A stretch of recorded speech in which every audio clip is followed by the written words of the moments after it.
And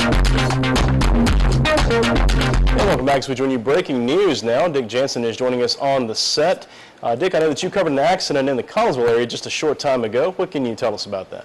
That's correct, Scott. This accident occurred at the John Redd Boulevard intersection of James Street there, and as you can see here, one of the worst nightmares that I imagine parents can have is hearing about this incident.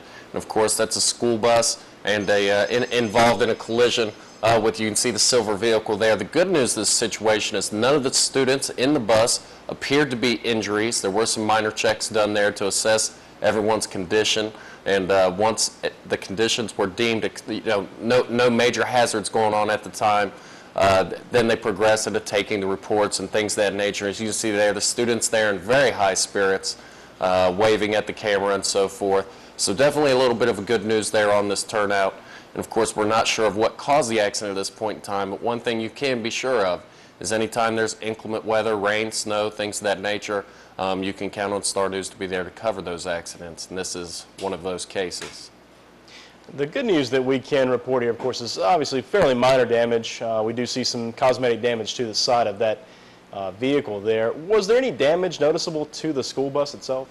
Well, I actually circled around the school bus, and there wasn't any damage that I was aware of. There was no debris, no scratch marks. So they definitely build those buses, they build them tough, which in this case turned out to be a positive event. As we said earlier, none of the school children injured, which is, of course, anytime you report to a scene, especially involving children, biggest concern is making sure those children are okay, as well as everyone else involved.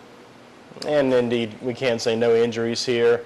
Unfortunately for these students and everyone involved, they sort of have to hang around here while this investigation is done. So I'm sure that wasn't pleasant, particularly for the bus driver, but the main thing here again is no injuries in this case. That's correct, Scott. And again, this accident occurred approximately sometime around the 3:30 area, happening just a few short moments ago, as we're bringing this news story to you as soon as we get it. And certainly some concerned looks on the faces of some of these individuals here, the people in the automobile. And I'm sure that's got to be a bad feeling when you make contact with a school bus. Nobody wants to do that.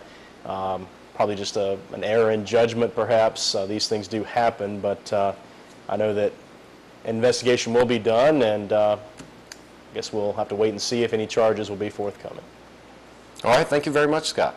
All right, folks, stay with us. We'll take a brief break. We'll be back with more here on Star News in just a moment.